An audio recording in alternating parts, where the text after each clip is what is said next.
So in today's class, I want us to be able to identify some of the differences between builders and destroyers as we go through the scriptures. Okay? I want you to self-examine where you are in terms of where do you line up when it comes to being a destroyer or when it comes to being a positive person that's in the spirit of building. Okay? I want us to begin at the time of Moses.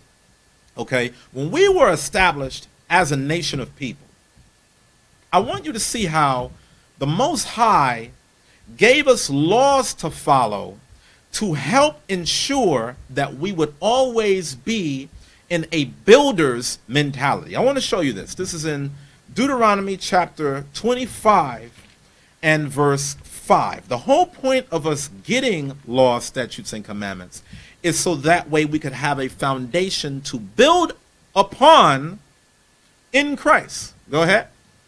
The book of Deuteronomy, chapter 25 and verse 5.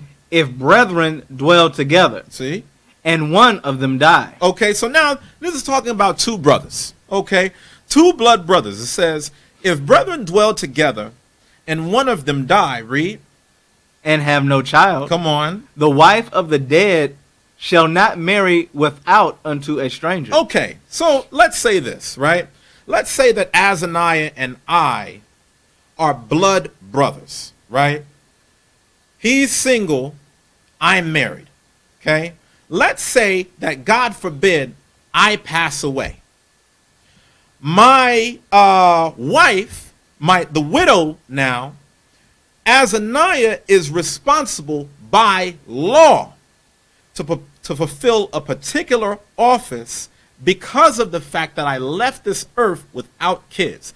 It says, if brethren dwell together and one of them die and have no child, the wife of the dead shall not marry unto a stranger. Meaning, she cannot marry no other person except who you're about to read about as we continue this verse. Read. Her husband's brother shall go in unto her. You see that? My brother is now supposed to lie with my wife now that I am deceased. Read. And take her to him to wife. Come on. And make an honest woman out of her. Okay, you were my brother's wife. My brother provided for you during the time that he was living. He took care of your affairs. He made sure that there was a roof over your head, a place to stay, clothes on your back, food on the table. He ensured that you enjoyed good days on this earth. God forbid anything different should happen now that he's gone. Now that the husband is gone and deceased, the brother is now the next in line to continue to fulfill his brother's legacy. Okay, this is what building is all about. Read on. And perform the duty of an husband's brother unto her. Come on. And it shall be that the firstborn which she beareth shall succeed in the name of his brother which is dead. You see that? So when Azaniah gets with my wife now that I'm deceased, and he and her have their first child, the child doesn't go under his name. The child goes under my name, the name of the deceased. This is God's way of building on legacies. You see, if the man was still alive, peradventure, he would have had a child for himself. He would have been able to further his life for his generations. But just because of the fact that the man ain't around no more, that doesn't mean that the building process doesn't continue. Now that the husband is now deceased, now it's the next man's job to continue to build, continue to grow, continue to develop in the spirit of righteousness. Come on.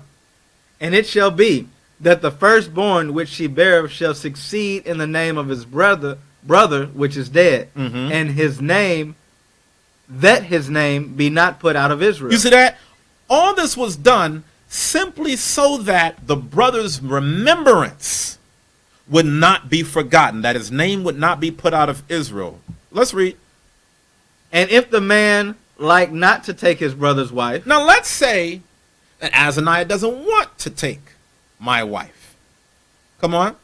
Then let his brother's wife go up to the gate unto the elders and say, my husband's brother refuseth to raise up unto his brother a name in Israel. Now, if you notice this, Azaniah may have his own personal preferences on what he wants to do, but the law states that if I die, my wife is now obligated to go before the elders of Israel and to let them know that I have a wicked brother who's not interested in helping to build the family legacy.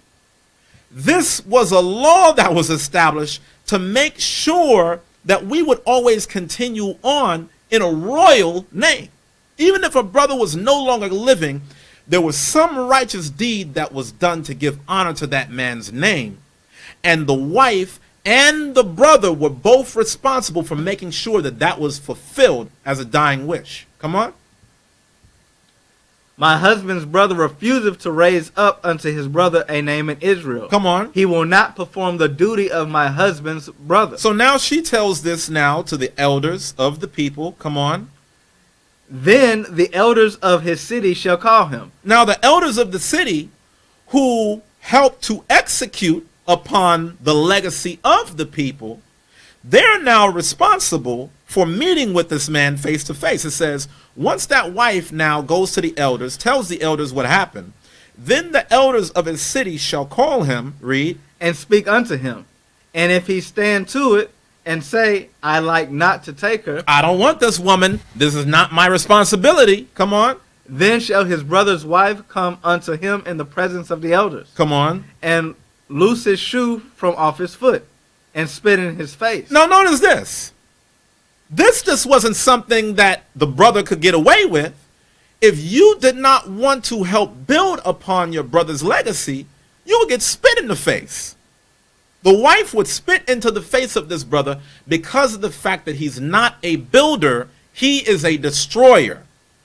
He is obliterating the legacy that his beloved brother was supposed to have. This was a law that helped to make sure that we could continue to grow and prosper and dominate as a nation. These are things that in the present day, we've been estranged from these laws. But they were written for a reason. Go ahead. And shall answer and say, so it be done unto the man that will not build up his brother's house. Come on. And his name shall be called in Israel. You see that? So when it says his name shall be called in Israel, what verse are we looking at? Verse 10. Okay. So it says, and his name shall be called in Israel, what?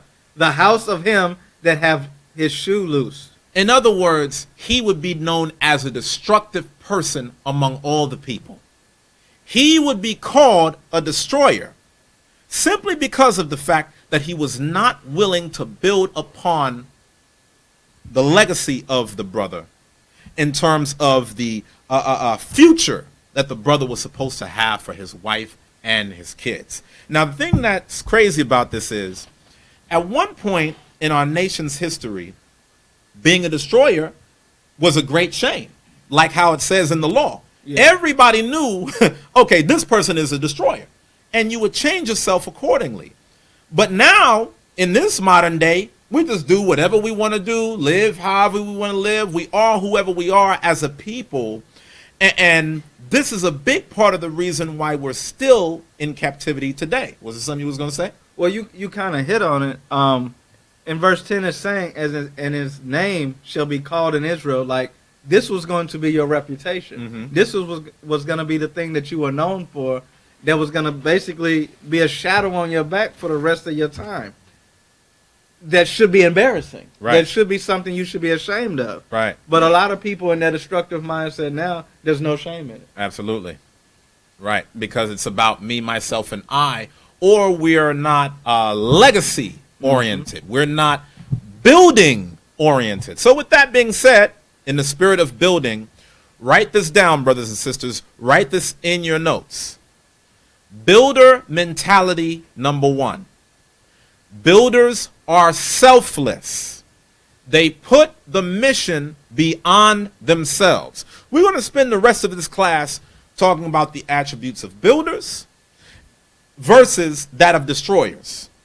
Builders are selfless people that are always willing to put the mission beyond themselves. Because here's the thing that you got to ask yourself, Azaniah. What if the brother had another sister in mind? Let's say this brother, for the past 3 or 4 years, had really been eyeing another sister. He might have already had his eyes set on another woman. That didn't stop this law from going out. Just because he had his own preferences, it didn't mean that the brother was not commanded to help build a legacy. Now, here's what you got to also think about, right? So here it is, 2 blood brothers. One brother's married. He doesn't have kids. Who's to say, Azaniah, that the blood brother liked the brother's wife just like the brother did? So one brother could have loved the wife. The other brother might not have been your cup of tea. But there's nowhere in the law where it says, oh, okay, well, if you don't feel like it, then I guess it is what it is. You know, that's why Christ had to make comments like, not my will, but thy will be done. Right. Because he had to let it be known that it's not a selfless act in the actions that I'm making.